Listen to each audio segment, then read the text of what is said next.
Welcome back to Lost Legacies, a Hidden City Book Company production. I'm Matt. And I'm Sam. I'm a little self-conscious now because last week's episode did pretty good. So typically, I don't really post anything on Facebook for the show unless it's like unless Dad is on or we do like movie reviews. Mm-hmm. Superman's getting some engagement. Yeah. And now yeah. I'm like, oh God, what did I say? Oh no. I hope I didn't say anything embarrassing. Well, we talked about a pretty topical movie, a movie that's in the press right now. Yeah. So, yeah. So I'm assuming less engagement for this one because I it's don't. been a while. Yeah, it's been a while. It's been over 30 years or 30 30 years. years last month. Okay. Yeah. Okay. 1995, June. Okay. Thank you everyone for listening to last week's episode and for Yes. sharing and getting out there. Typically our podcast gets a lot more engagement than our YouTube channel, but Mhm. I don't know. This video did pretty good. So now I'm like, okay, I don't think I'm gonna get political with this movie. I don't Okay. think so. That's my intent, not to, you know. But I think we're kind of a little hard coded just from watching Andor for 12 weeks, and then we I, jump into Superman. yeah. Yeah. I mean, I can already see the thumbnail if we made like thumbnails for it. Uh-huh. It'd be like our faces doing some kind of shocked expression, with the titles just woke. Congo is woke. So, viewers, if you didn't realize it, we're talking about Frank Marshall's 1995 cinematic masterpiece, Yes. Congo. Ooh. Now, we had seen this movie before, but it's been like 30 years. Yeah, yeah. Like, I remember we rented it from Blockbuster when it came out and Hmm. might have seen it on TV like once. I do kind of have that memory, Yeah. but to actually sit down and watch the whole thing, it's been 3 decades, guys. Yeah. Yeah. I think I remember more the whenever we watched it on TV, Hmm. which was why I always referred to it as a TV movie. Because Oh, I thought it was a TV movie. I yeah, was like, oh yeah, that makes sense. Like, yeah, yeah, and we just gave, TV movies a ridiculous budget back then. So when I went into this viewing, did not realize it had a theatrical release. That's crazy. That's yeah, wild. yeah. And if we want to get technical, I remember this movie mostly from the Paramount commercial that played in front of our VHS copy of Star Trek First Contact. Hmm. Where they were like, here are all the cool Paramount films, that you can now own in your home on VHS, set Hmm. to Bonnie Tyler's I Need a Hero. Hmm. Yeah. And yeah, they had clips from Congo on there. Yeah. Uh, Specifically the laser part. yeah, yeah, Yeah. yeah. I picked this movie because I had been thinking of it, or just it's been in my head last couple months, just like little references I see online here and there, Hmm. and I keep saying like, man, I gotta go give that a shot. I gotta go rewatch that one day. Yeah. Um, and then like I said, after 12 weeks of Andor, I kind of just wanted something that was fun, something to Hmm. kind of turn my brain off a little bit. Hmm. Yeah. Yeah, so when I opened up Paramount Plus and I saw this, I'm like, oh, yeah. It's like, this is it. Yeah, we're going to the Congo. So, yeah. I what I wish there was like a behind the scenes of this. I don't know if there's one available or on a DVD Mm. somewhere or even on YouTube, Hmm. but there's so many things about this movie. I just have questions. Yeah. I want to know Yeah. how close this is to the book. I'm also Hmm. curious, just like trying to think, just like what the process was behind the scenes, because there were some scenes where I'm like, did they film this in Los Angeles? I'm Yeah, like, yeah, there. Anytime you see kind of like the palm leaves, I automatically think it's like on a soundstage somewhere, or it's like in Griffith Park or Yeah, Echo yeah, Park, you know. And like, because there were a few scenes where I'm like, I'm pretty sure this was a Star Trek location, yeah. but the vast Could majority be. of the movie seemed on location.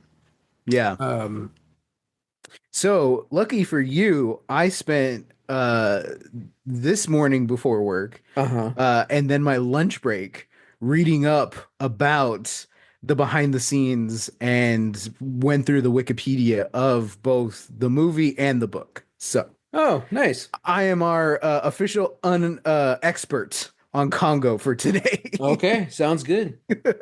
I will preface, uh, I told Kat that that we had to watch a movie for the pod this week, and she's like, "Oh, okay, cool, great." So, roll up, start opening at Paramount Plus, and she's like, "What movie are you watching?" And for a split second, I don't know why I did this, but I said, "It's a documentary." She's like, "What?" I'm like, "Yeah, it's a documentary." Uh, and I was trying not to laugh the whole time, and she's like, "Okay, why are you being weird?" I was like, "No, no, no, trust me. This is like we're watching. It's called Congo." It's like, "Okay, cool, like, great." So it starts. You could kind of get away with it for the most part, So like it's got like the sweeping music, the story, like they put some money Yeah, into this yeah. documentary for sure, for sure. Uh, it wasn't until Bruce Campbell showed up that she was like, "Wait a second. That'll do it. This isn't a documentary." And I was like, "Why? Because scientists can't be handsome?" So then it was our little joke for the rest of the movie that I was like, "Remember, this really happened. Gorillas That's jumping awesome. out of a plane. Like, this is Yeah. real. This really Oh happened." man. So what did she think of the movie? She neglected to comment, and she just said that, "I'm glad you had a good time." Oh man. Well, Yeah. Yeah. well, she said And if enough. that doesn't sum up the Congo experience, I don't know what does. This is somebody's favorite movie, and it's not mine, but Yeah. for sure I had a great time. So I knew, we had to watch this over the weekend, because I knew this episode was coming up. And Mhm. typically the way it goes, like I'm like, okay, I'm gonna watch a movie Saturday night. In this case, like, okay, gotta watch something for the podcast. So I'm gonna watch Congo. But then I never feel like it. I'm like, I Yeah. don't feel like sitting down for 2 hours just doing nothing, like Is that you're I doing nothing pose? yeah, like I'm such in the headspace of like I want to tell my own stories, you know? So whether maybe it's also the fact that we live in a world that like really hammers home that like we can't be wasting time. We need to be working. We Sure. always got Yeah. to be moving. So I'm just like I feel like I'm wasting time sitting down watching a movie for 2 hours on a Yeah, Saturday night. God forbid. You yeah. know. But most of the time, I just justified it by saying like, I'm gonna play video games because at least I'm making my own choices. Like Matt, the Baldur's Gate choice to 3. watch a movie is making your own choices. Yeah, well, and that's where my head's at, right? Yeah, yeah. So I finally gave in. I'm like, let me just watch this damn movie. I had the idea. Let's do it. Yeah. So I didn't start watching this till like it was like 12:30 or 1 in the morning. Mm-hmm. And I'm like, all right. Jeez. So I took my shower, I got all comfy, turned up the air condition.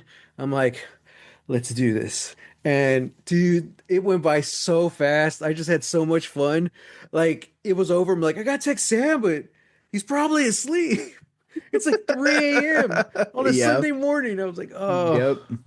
So yeah. But I enjoyed it. I had fun. I had a blast. I forgot how many actors are in this that Yeah. recognizable actors. Also a bunch who aren't even credited, which is Mm-hmm. interesting.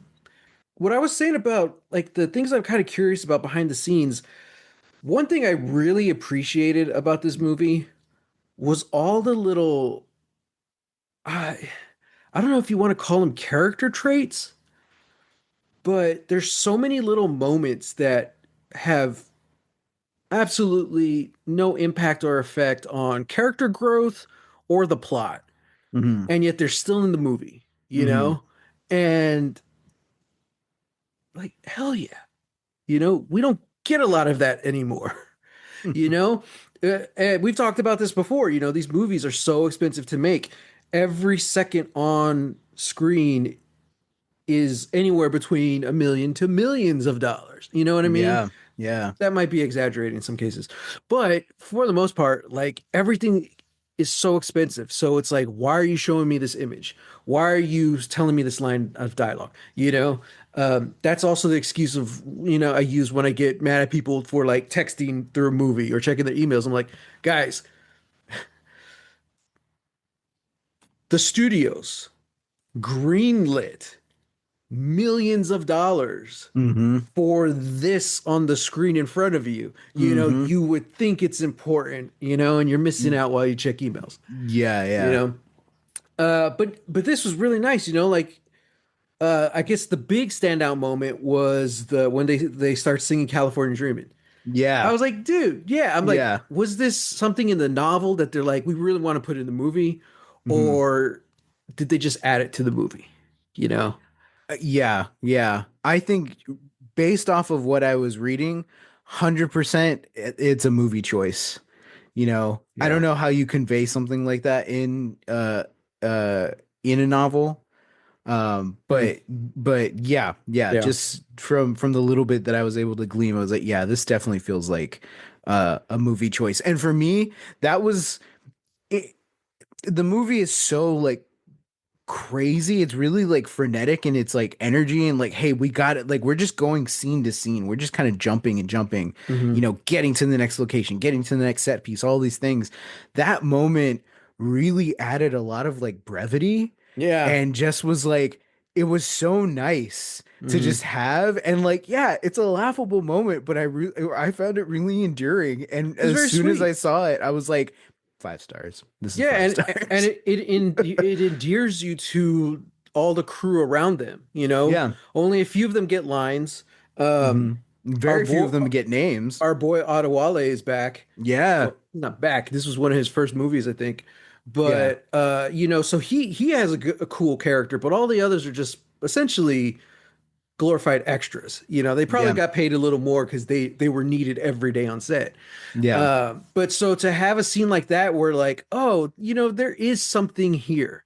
They're not just faceless guys in the back. You know, Hmm. so when they do start disappearing, it's just like, oh man, that sucks. Yeah. So Yeah. so it was cool that they did that. But there's also just other little character ticks, character traits where I'm like, that's interesting. I wonder if Frank Marshall kind of let them just like improv or just play around. I think if Hmm. you're gonna have a movie with Tim Curry, you kind of have to. You kind of have But to. just Yeah. like by far, the best scene in the film was the scene with Tim Curry and Delroy Lindo, Yeah. Yeah. And it's just like Delroy Lindo, who isn't even credited. And And who only has one scene in the movie. I read a review.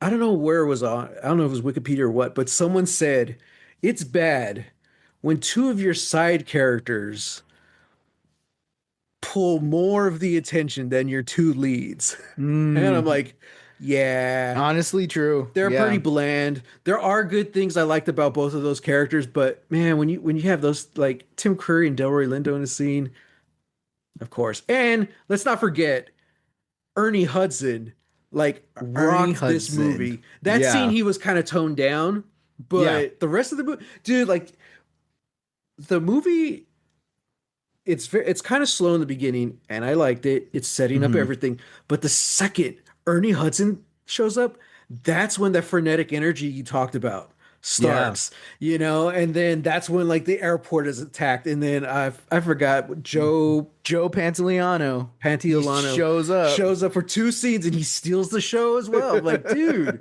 like, God, I love this. Yeah. Yeah. So, and you know who else really stole the movie? I think.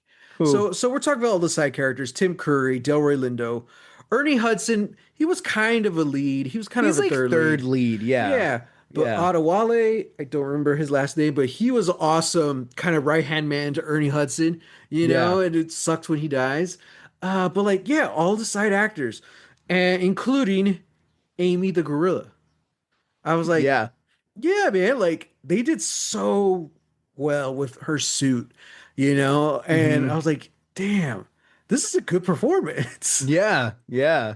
So, was it Stan Winston? Stan Winston. Stan Winston Yeah, did Stan apes, Winston. yeah.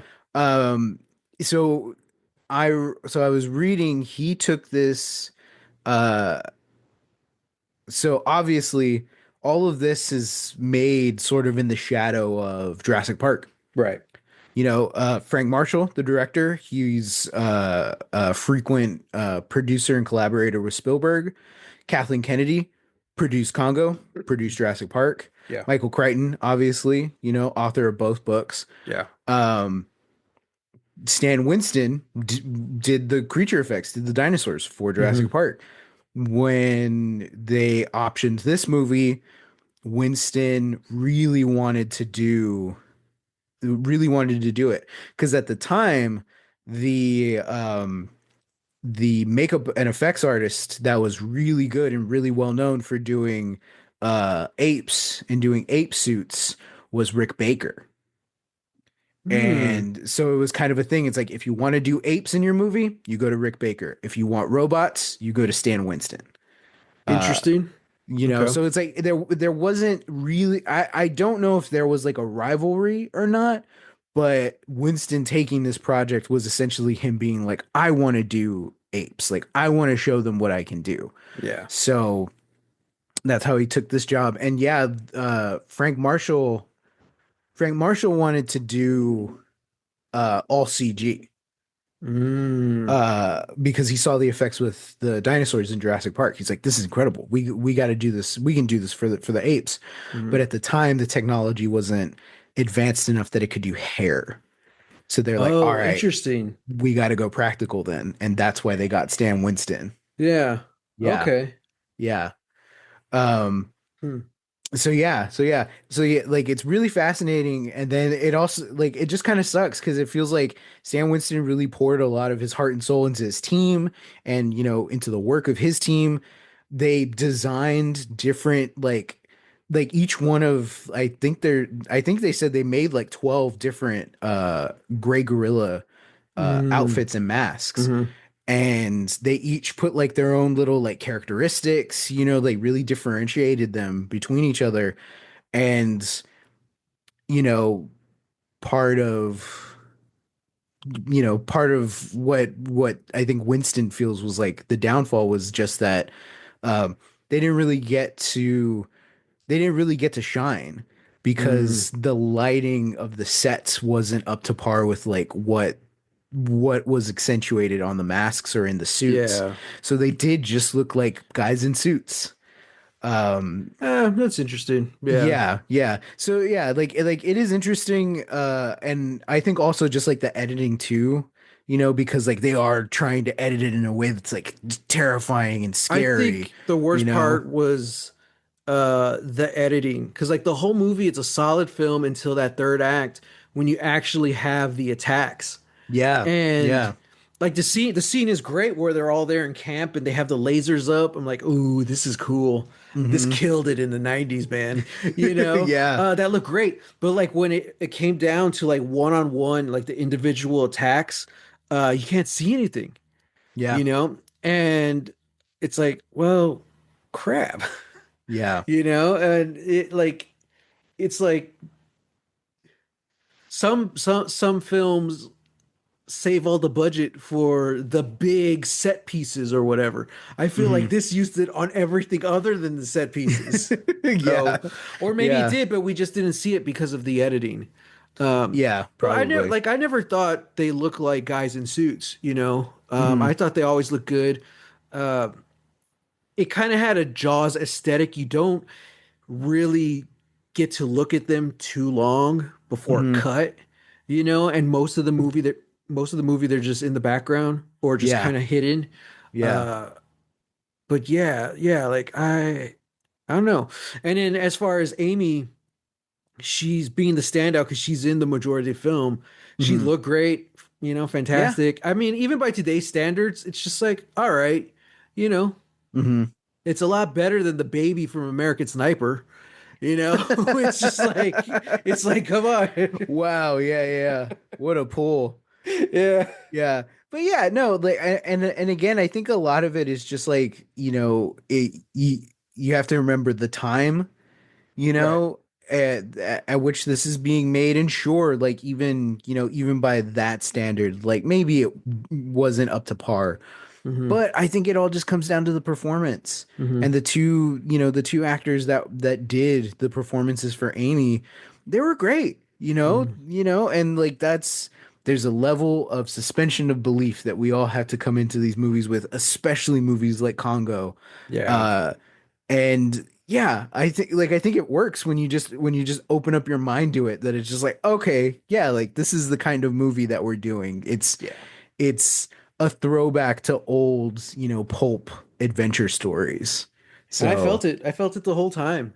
yeah. I absolutely, I loved it. You know how I like that Heart of Darkness style story where it's just like you're getting on a boat and you're just going up a river into this, I don't want to say dark country when you're talking about Africa, Yeah, but yeah. it's Pretty bad. thematically you're going into this darkness, this new world that very few people have come out of. Hmm. Um, so yeah, I mean, of course, I think the big comparison you can make is like Heart of Darkness or King Kong, you Hmm. know, and uh, Well, I mean, the big thing about this is that, it is like a take on the whole King Solomon's Mine, right. you know, and that uh is that Edgar Rice Burroughs? I think it's Burroughs. That's a classic. Talking about old like pulp, Right. stories and adventures, like that's a huge part of it. And that's what Crichton wanted to make. He wanted to do his version of, King Solomon's Mines, Mm. uh, with, funnily enough, Sean Connery.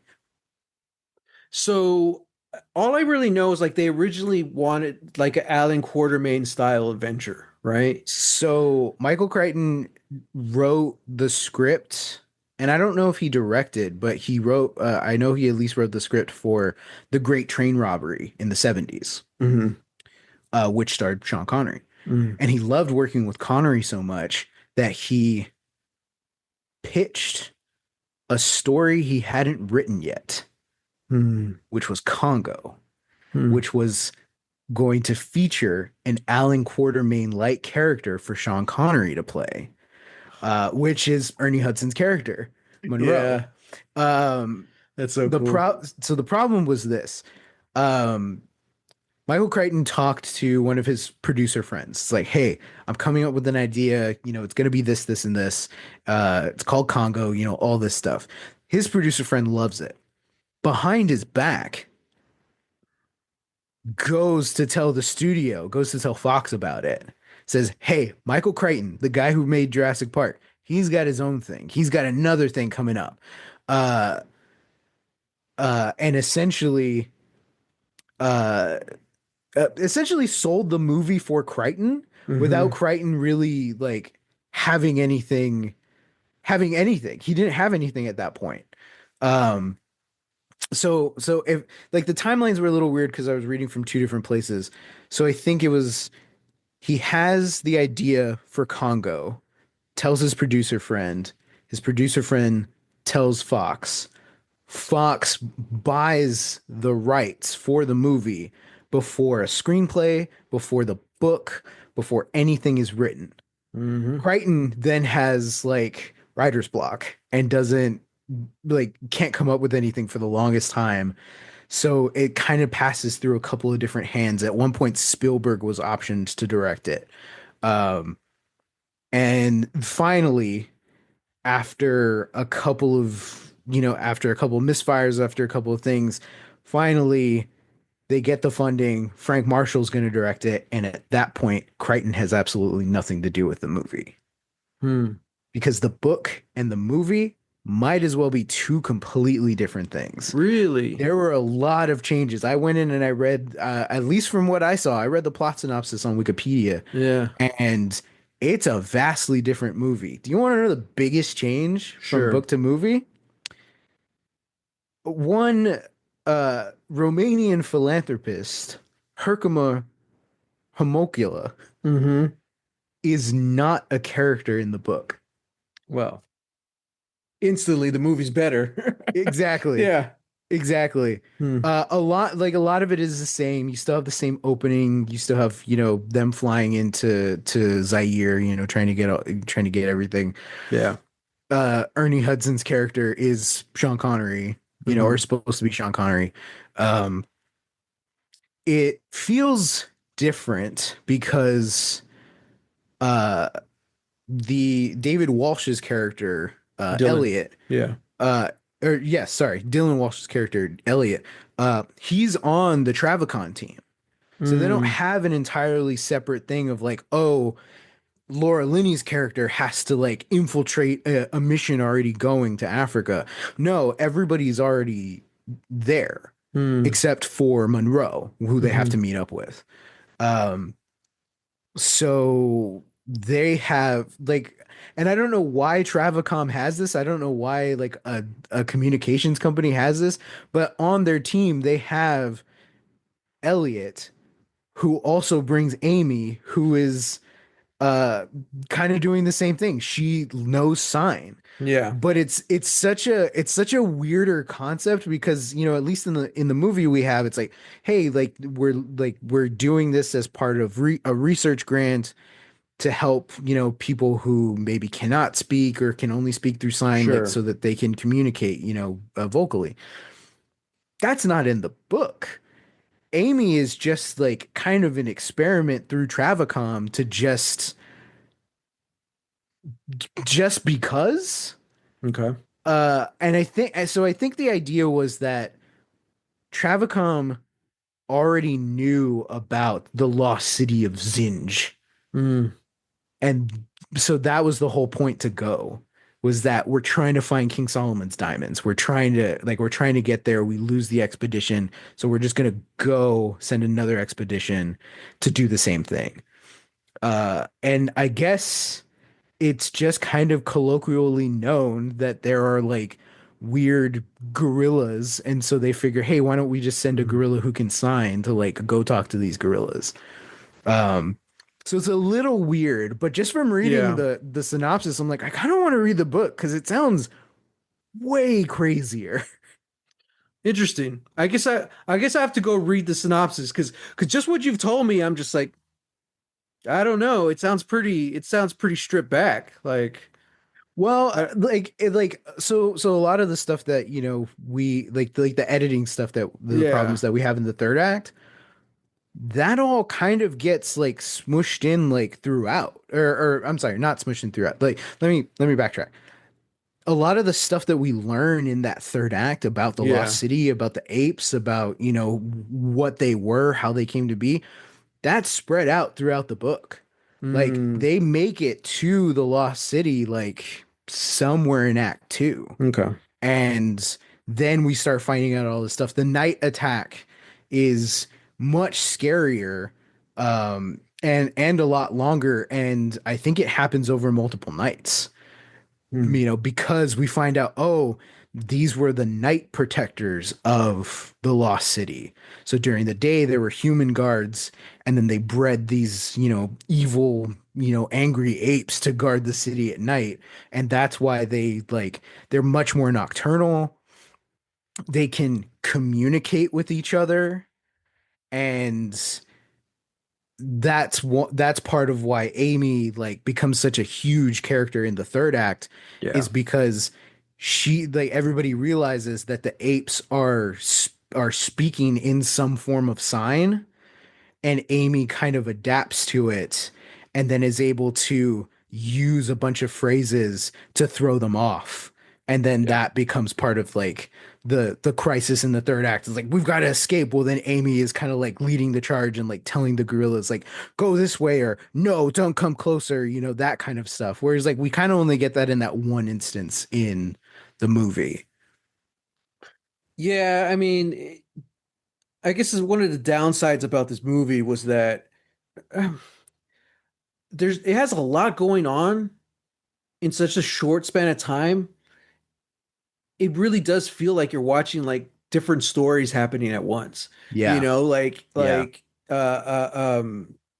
Peter and Amy's story just it seems so separate, Yeah. from everything else that's happening, which is it's that's again that's part of the reason why I like those little character moments because there's so many little character moments between Peter and Amy, and then just like everyone reacting to them, and Hmm. all the porters reacting to them. So it was done in like a cute way to like one endear us to all the extras, but also kind of bring it in, tie it in together. Hmm. And then like halfway through the movie, we find out about the lost city of Zinj, and I'm Hmm. like, it would have been nicer to know earlier, but at the same time, I kind of like the mystery around Hermolka, Yeah. and I like how they like he's a cad from the first scene, Oh, of but course. slowly the more you find out, it's like, okay, there's almost like I don't know, man. There are parts of this movie where I kind of felt sympathetic to him. Like you could Yeah. tell this is someone who has um really sacrificed so much his whole life Hmm. to find this city. And I guess to its the film's detriment, they really never go into how far he's willing to go. Yeah. Like Yeah. he's not really a villain until And like until he's his not last even scene. he's Like, not even an antagonist though. Like that's the yeah, thing. exactly. Yeah. He was right, and then Mhm. his biggest sin is that he picks up the diamonds. Like He's a that's what he's there douchebag. for. He's a That's douchebag, but he's not a bad guy. Just yeah. because you're a douchebag doesn't mean you're a bad guy. Yeah, it was the greed. It was the greed, and then also you see, you could even make the argument that it was just the pure excitement of it all. His Hmm. whole life had led to this, and it was pretty lame that they're just diamonds thrown into the sand up Yeah. top. They all look Yeah. pristine. I'm like, what? Really? Which, fun fact, they borrowed those diamonds from a company called Hermercular, Oh, which is interesting. why which is why they Yeah, named Tim Curry that. yeah. They borrowed the diamonds. There's only two places in the world where those diamonds exist. They borrowed them from the New York mine. Hmm. Uh, So they were uh, real diamonds? they're real diamonds. They're real Wow. diamonds because they're that size. Yeah, yeah, They're yeah. yeah. They're cut to that size. Wow, that's cool. Um, and in that final scene where Dylan Walsh throws it over the edge of the hot air balloon, they lost that diamond. They lost that diamond. They could not find It's it. like it's like you're gonna spend all this money on Amy the gorilla, and on these fake or on these real diamonds. Like, Yeah. just pay a prop master what they're due, and they'll make you Right? something that looks real. Like I Like, was like, holy crap. Stan, buddy, you guys are doing great with the ape I mean, costumes.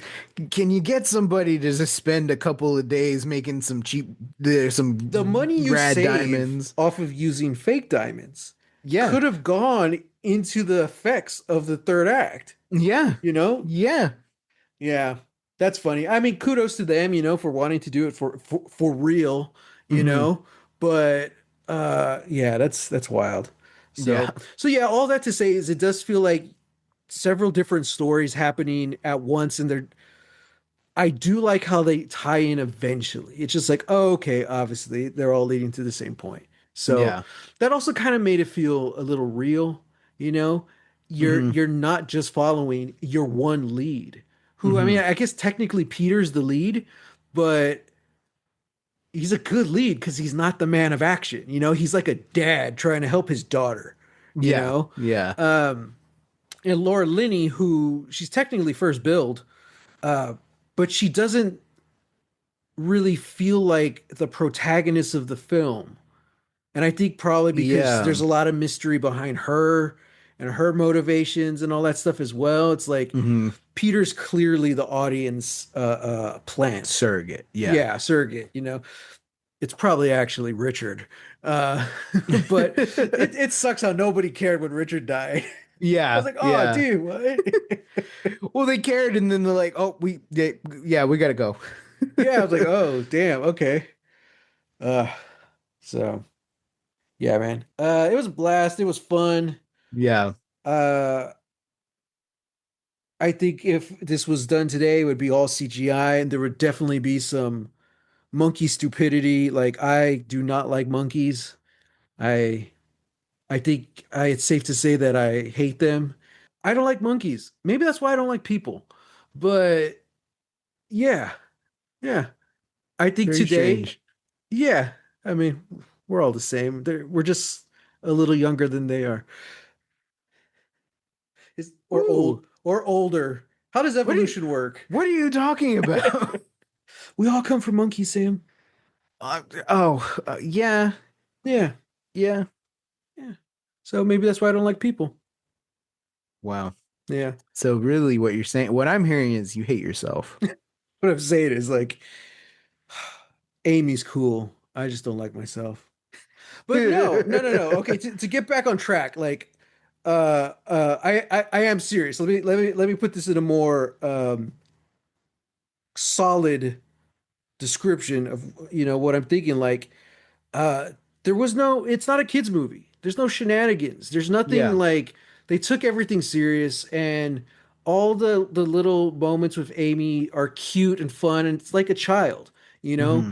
But I really appreciate how they didn't make it silly, you know? Mm. They didn't try Yeah. and take us out of it. I guess also I'm just really burnt out on that in general right now, which I think we talked about last week or the week before about Marvel, how we can't have serious moments anymore without someone throwing in like a snarky one-liner. Okay, okay. And I think in the case of Marvel, it's very much that's the exaggeration, you know. Hmm. It's not all like that, but I Yeah. think that's kind of what those were the movies where people started calling it out. Hmm. And yeah, I feel like there would be tons of that, these days. So I'm glad Yeah. that there wasn't. It felt more like they knew what type of movie they were making, but they still took themselves seriously. Yeah. Yeah. But to be fair, in this movie, Amy does get her special green drop drink. The what? Her green drop drink. What's the green drop drink? A martini. We Oh got a yeah, that whole was funny. monkey, drinking a martini on a See, if plane. that was Sean Connery, he would have made it for her. So they just needed a reason to not to not have to film her actually jumping out. Oh, she passed out. No, That explains it. this is way before. This is way before. This is on the flight Oh, on the first to, plane. That's yeah, on the right. first plane. Yeah. Yeah, After yeah, she calls Laura Linney ugly woman. yeah. Uh, a man probably wrote that scene. You're Um, damn right a man did. I was like, oh, great.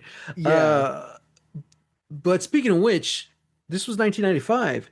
You Mhm. know what movie came out in 1996? What? The Rock. That's the Sean Connery we would have got in this movie. Yeah, probably. Only losers complain about their best. Wow. That's my Yeah. Sean Connery impersonation. Great Sean Connery. Yeah.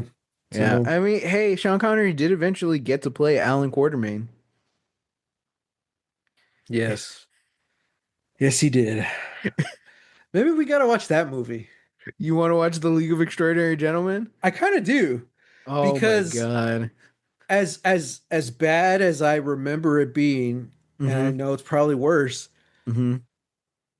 there's a lot in common with this in that this is when they were still making things for real, you know? Oh yeah. They were Yeah. blowing up their sets around the actors, Yeah. and like Yeah. they actually had the giant creature and what's his name? Jekyll. He was mostly practical, Yeah. and I'm Yeah. like, They built the car that they actually built the car. was a working They car. built the sets, and it's just Yeah. like we kind of take that for granted these days. Yeah. I will So say, yeah. I will say I did rewatch it, I think last year because it was on yeah, Hulu. I think we talked about it. Yeah. Yeah. And I will reiterate, for yeah, I don't remember if we talked about it on the pod or not, but I'll reiterate and I'll say it is a bad movie. Yeah. It should be worse. It really should be. Like there's a Yeah. lot of things that are stacked against it. There's a lot of changes from the graphic novel that they make that really like I didn't understand it until I read at least that like first volume of Hmm. the graphic novel. And I completely get why, a creator would want to disown their work because of, Yeah. a bad adaptation. But I also want to point out that the book itself has a lot of problems, just by being, hey, we want to tell this story as accurately as it would have been told, Yeah. when these publications were coming out, and all Yeah. this stuff. And it's like there's a lot of sexism, a lot of racism, Orientalism. There's a Sure. lot of weird stuff in that book that just isn't going to pass muster in any sort of adaptation. Yeah. So my thing is like I think it's fine. I mean, I think it's a firm handshake of like, hey, solid. You adapted most of it and it was the parts that you could get away with. it's a Hollywood adaptation, you know? Yeah. And Yeah. this was still before they really started understanding, how to adapt comic books, you Yeah. know. But also to their defense, I think it does a really good job of doing like a quote unquote comic book movie. It feels like Yeah. it, you know. Yeah. If the closest thing I can compare it to is like a Van Helsing, it Yes. felt and it was before Van Helsing, right? Yeah. Yeah, Yeah. So yeah, technically Van proto Van Helsing Helsing. feels more like League of Extraordinary Gentlemen. Yeah. So, and we're way off topic at this point. But yeah, I'm not a fan of the League of Extraordinary Gentlemen comics. Not at Yeah. all. I think there's some good things in it, of course, but like I'm just not a Yeah. fan. And I'm glad they didn't do a faithful adaptation of it. And Alan Moore, right? Yeah. Alan Yeah. Moore is also the type of artist who's going to disown their works the second someone buys it. Yeah. Like, I don't Yeah. think there's a single piece that Alan Moore has done that they approve of being adapted. So I'm like, Yeah. but Yeah. I also totally get it because the movie version is not the comic at all. So, Yeah, yeah. yeah. And to his credit, he does give over like his portion of whatever credit or whatever to the artists so Yeah, that at that's least good. like they still get their recognition, they still Yeah. get their due diligence, and he's done that with every adaptation. So, So, speaking of authors, mhm. was Michael Crichton still alive when this came out?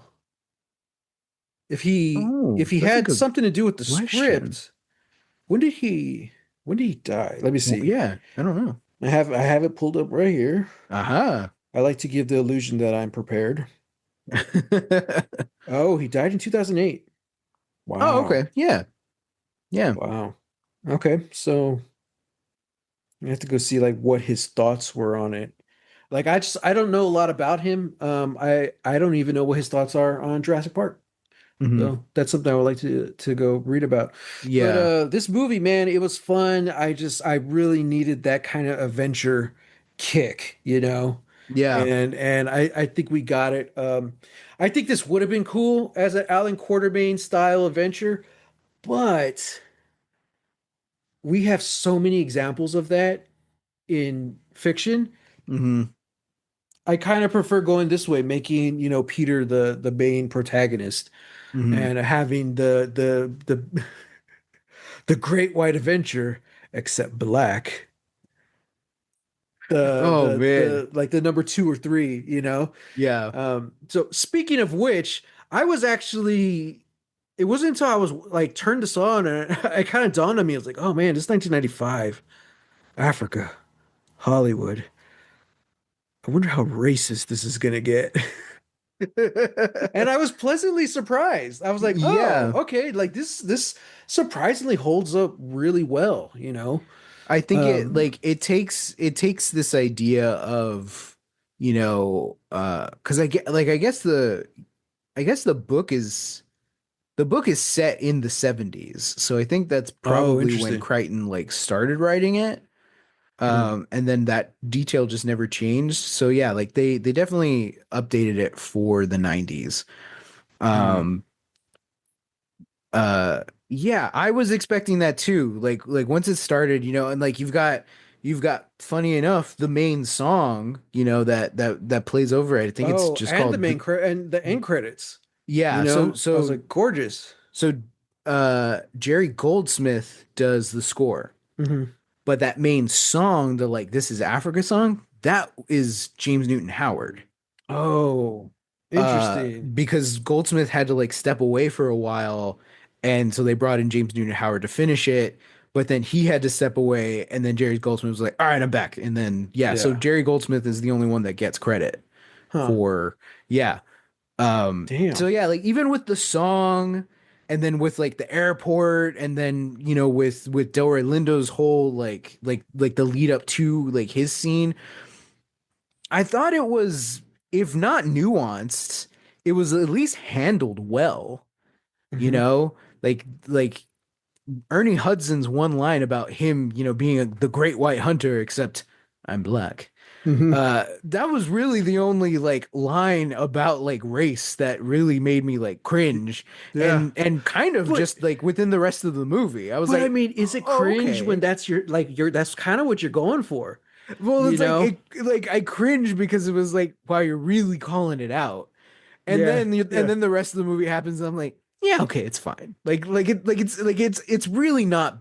I think, Um, at the same time, Hermoka was about to call him something and they stop and you don't know yeah, what. Ernie yeah, Hudson doesn't know what, but he has an idea he's and got a feeling. it's a moment, and it's like, okay, but that's why it works. Like they're not trying to pass it off as just whatever, Yeah. and they're not trying to do where like Tarantino, where it's like, oh man, this is a Oh, bad guy. It's just like, yeah. oh, it's almost like a wink, like, Mm-hmm. he almost Mm-hmm. slipped. He almost Mm-hmm. slipped. Uh, so yeah, like I don't know. That's the style. You don't want to go the Alan Moore route and make it so authentic that you're just dropping N words all over the place, you Yeah, know. true. But at the same time, uh, you do need to, with something like this. You got to have the cheese. This movie Mm-hmm. doesn't work without the cheese, That's you true. know. That's true. And that's what's awesome about these adventures and the whole just concept of Alan Quartermain is it's this cheesy pulp. It's, I guess it's cheesier for us, because the pulp we get is already like aged. It's always Yeah. in honor or tribute of something else. Mm-hmm. Indiana Mm-hmm. Jones was a throwback to those old kind of older characters. Yeah, You yeah, know, yeah. this Congo trying to be this Alan Quartermain is a throwback to Alan Quartermain, which is kind of a throwback to those old serials. You know what I mean? Mm-hmm. Mm-hmm. So it's like, I feel like you gotta have that humor. So when Ernie Hudson comes out, that's when it really turns into an adventure movie. I'm like, oh, we're in. Let's Yeah. let's do it. Yeah. You get that really cool shot of both him and Laura Linney standing out of the door of the airplane, Yeah. moving their flare guns and then Oh, shooting them in sync. oh, I was like, it's so this is sexy. great. This is So so sexy. I was cool. like, whoa, what a shot, man. I should have that on my wallpaper. So, speaking of sexy, I like how there was no like forced romance. Yeah, Not that I would be against it, but it's just like it wasn't needed. There's kind of one scene with Peter and what's her name? I don't know, Karen. Karen. And it's just like, oh, oh, Yeah. okay. And then it just kind of passes. I'm like, okay, cool. Yeah. But then you get that shot with Monroe and Karen outside shooting the flares. I was like, oh, I was like, oh damn, yeah. put that on the Hell yeah. VHS cover, you know? Yeah. Oh, man. Yeah. Yeah. Wild Awesome. movie, man. What a movie. Wild. Oh, uh completely forgot about the hippo attack. Oh, me too. I was like, ooh, what's this gonna be? Yeah, And I the was like, hippo shows up. I'm like, oh, is it crocodiles or is it alligators? And yeah. I was trying to get it right. I was like, I don't know which one it would be. And then Yeah. no, I was completely wrong, and I got super scared. I was like, it's worse. It's a It hippo. was so cool, dude. They're all So cool. dead. Yeah, probably also done by Stan Wilson. Winston, who knows? Yeah, yeah, yeah. It was, and I think it was just the head. Yeah. Is yeah, they just had the the big mechanical Yeah, head. but it looked gorgeous because it's all at night, so it's Oh nice and man, yeah, scary. Like, yeah. oh, dude. But I loved all of that. I love the whole jumping out of the plane sequence. I just, when it comes to like the action, sure, by today's standards, it's quaint.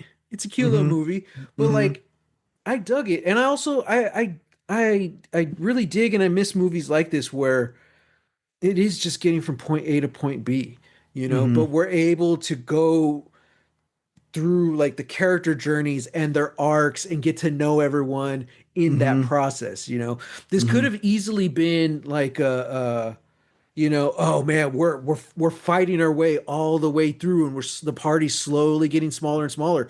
But again, it's not really until the third act when people start dying. And I'm Yeah. like, I like that because again, it's longer to spend with these characters. It's just longer to get to know them, Yeah. even though we don't know the extras when they die. It's just like, oh man, that sucks, Mm-hmm. you know. We get to know Claude, you know. You get to know Claude. Yeah, he has one Yeah. scene. Yeah, for like that one Um, moment, you know. yeah, and it's just like, Uh oh wow. So I kind of like that it was more kind of it was a slow burn adventure, but it was never boring. Like each point, yeah. each point was there's something about it that was exciting. They have to go talk to Delroy Lindo just to get access, into across the border, and they Mm-hmm. have to bribe him. I'm like, the scene only works because of the way it's written Mm-hmm. and the acting. Yeah. Like, you know what I mean? Mm-hmm. It's like where else would this be successful? Yeah. So, Uh to talk about that moment, because uh, I know we like touched on it earlier, but to talk about that moment, Delroy Lindo signed on initially because again, he knew he was told it was gonna be like a day. yeah. You know, you're gonna come in, shoot for like a day. But at that point, they were going to shoot that scene in the Dominican Republic. Oh yeah, yeah. Read that. And so they were just like, yeah, like we'll fly you down here, like we'll fly down to the Dominican Republic. You'll be here for about a day filming. You know, bring your wife. You guys can spend like 2 or 3 days here in Dominican Republic before you go back. Hmm. And Del Rey just said, okay, that sounds great. Like he liked the scene enough, and he said, yeah, sure, I'll do it. Um, Things changed, plans changed, and they called him and they said, hey, Del Rey, we're change of plans. Can you come to Pasadena? Mm, Uh, so he's like, sure. I still brought my wife. We still went to the beach, but it was just in Pasadena. nice. Um, but yeah, he was talking about that scene. I was reading an article that came out, I think in like 2001. Um, because I think in 2020, not 2001, sorry, in 2021. Because the year before was like the 20th anniversary or something like that. Hmm. No, Would be 25th anniversary. 25. Yeah. Yeah, yeah, sorry. Yeah, so yeah, he was talking about it, and uh, the interviewer brought up the Sesame Kick line. Hmm. And from the interview, he's very cordial, and he's just like, I'm aware that it's become a thing. Hmm. Um but his whole take on it was essentially like, um it's you could brush it off as like a bit part, but that kind of disrespects the those kinds of roles. Hmm. The thing about that scene is how it's written, and I knew that I was only going to be in for a day, so it's just a matter of understanding the material and then playing to the scene and then playing Yeah. with your fellow actors. Yeah. um And yeah, he's like, yeah, so I don't really mind that it's become, a thing, even if that's the thing that like the movie is known for. He's like, that's fine. Yeah. Um, yeah, yeah, yeah. Yeah. He just seemed like really cool about it. He was, and he seemed really nice, saying, it's like, yeah, I signed on initially to go to another country, and I ended up not doing that, but it's fine. Yeah. Um, yeah. So the screenplay was by John Patrick Shanley. Hmm. And okay, so this is one of those character things I was talking about. Like they give him the money, he pulls up this wrinkly brown paper bag, tosses it in there, rolls it up, And staples staples it. it like Yeah. twice. He's like, just so no one peeks or something like that. I'm like, Yeah. was that in the script? Like, who comes up with that? Yeah. Like, that seems like such a moment an actor would come up with in the moment, Hmm. but they had to have had the paper bag and they had to Yeah. have had the stapler. So I'm like, what? What? Whose idea was this? Where did it come from? You know? I love too. I love how the scene starts where he like tells everybody to come in, Yeah. and then he's just like, please have a seat. Oh yeah. It's like I have cake, I have coffee, have some. Hmm. Have some. Like Yeah. that also feels like a character moment, to Yeah. just be like, oh, okay. So, and here's one of the things that a lot of people, who aren't in the know talk about. They're like, Oh, oh, so and so improv this, they improv that, which sure, but that happens a lot in movies. But yeah. most of the time, the improv stuff is cut out, unfortunately. It depends on the Yeah. production.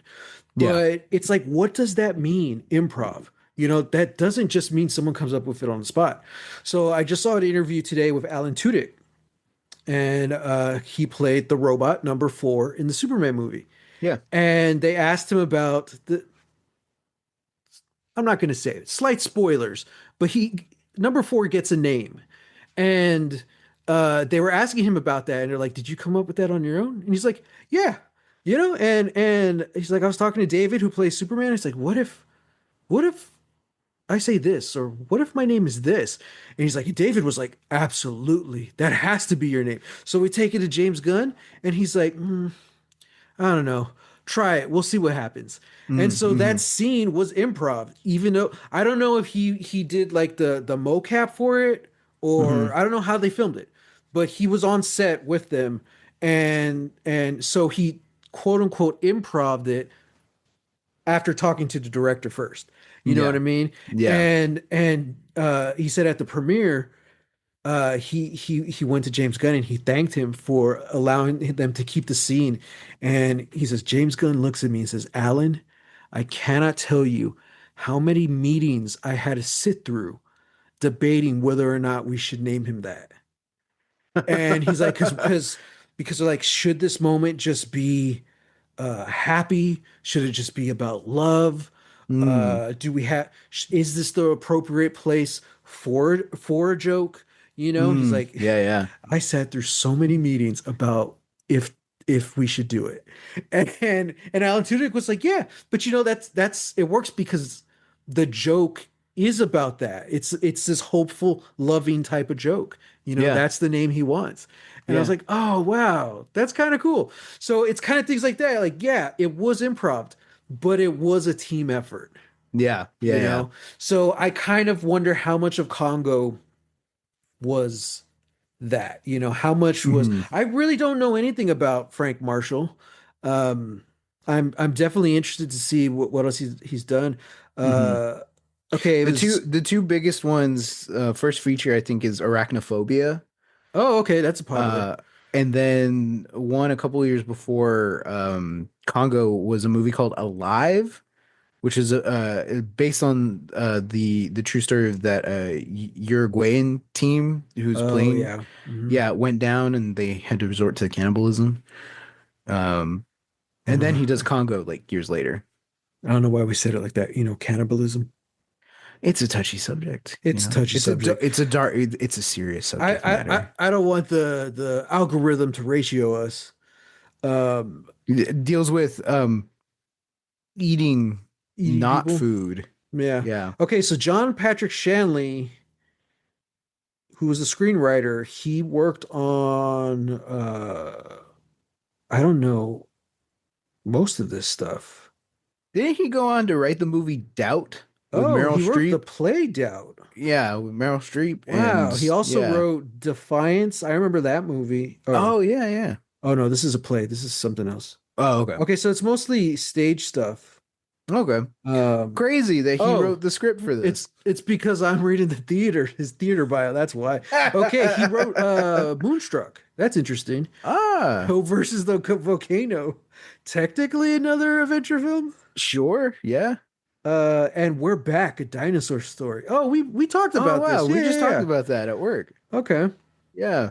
Okay, and then he did do the movie Doubt. Okay. Yeah. Interesting. Crazy. Frank Marshall. Movies. Movies Spouse are a to hell of a Kathleen thing. Kennedy. Interesting. Yeah. Did not know that. Arachnophobia. Yeah, I remember that one. Eight Below. Oh, Paul Walker and the Dogs. I remember that one too. Oh, that's Okay, right. so Yeah, he's only yeah. directed 4 movies. I Wow. think he's done a couple more like docu movies because I Yeah. think he did one on Disney Plus about the Beach Boys. Yeah, and he's produced a buttload of stuff. Yeah, yeah, Oh my yeah. God. Lots of adventure in here. Indiana Jones, Mm-hmm. Mm-hmm. Jurassic World. So, Hmm. okay, he's very much an active producer. Yeah. Not bad. Executive produced the original Indiana Jones, The Warrior, Back to the Futures. Okay, see, I knew I recognized his name, but I'm like, this guy hasn't directed much. Mm. Okay, yeah, because he's mainly a producer. Well, good on him, man. I mean, he made a solid movie that I really don't have any complaints about. Yeah. Um, this definitely wasn't just a paycheck for him, you know what I mean? Yeah. Like, it's always tricky when you get producers or like editors to come in and direct, you know. It's just like Uh-huh. so good on him for showing up and doing the work. And I hope he Hmm. had fun because I feel like you gotta have fun for a movie to be this fun, Yeah. you know. So Yeah. I yeah, agree. well, we've already talked uh, a long time about this. All in all, everyone, go watch Congo. Yeah. Go watch Yeah. Congo. Thank you for joining us. Next week we're gonna be back with another movie. Mm-hmm. Sam, lead Mm-hmm. us in. I will lead us in. But first, Matt, do Uh-huh. you have a D8 handy? Oh God. You're gonna make me roll for it. I'm gonna make you roll for it. Okay, hang on. Audience, I have a list of 8 movies because I couldn't figure out which one that I wanted to bring. And then after watching Congo, I redid my entire list and brought 8 new movies. So, Okay, what I do you had get, to Matt? had to warm up the die. Okay. All Okay. right. 8. Oh boy. Well, Matt, and audience, thank you for tuning in for Congo. Join us next week where Matt finally gets to watch a movie we talked a lot about last year and he never saw. Matt, we're watching Alien Romulus. Oh, nice. Okay. That was funny. That was gonna be one of my Halloween choices. Ah. Yeah, I was gonna bring movies. I hadn't watched it. But okay. All right, I'm down for that. Yeah. Um, Okay. Dora versus E.T. I love it. So I don't know who else is in there actually. But all right, Alien Romulus. I'm in. I'll be here. Alrighty. All right, Alrighty. everyone. Thank you for joining us. Find us on the socials, hashtag Lost Legacies, wherever hashtags are found. Mm-hmm. Find Mm-hmm. us spot or podcast wherever podcasts are found, and Mm-hmm. also the Hidden City Book Company YouTube, where you can catch all our podcasts on there as well as the video version of our film reviews. And Yes. currently, we're playing through Baldur's Gate 3, Mm-hmm. Mm-hmm. which has been a blast so far. So yeah, join us there. I'm on Insta and what's the other one? Threads. Threads. At Holy Hand Grenade of Antioch, and on BluSky at Matthew Jimenez. And you can find me on Threads, Instagram, and BluSky at Real, that's REEL, Texas Weirdo. So until next time, stop eating Stop my eating my sesame sesame cake. cake.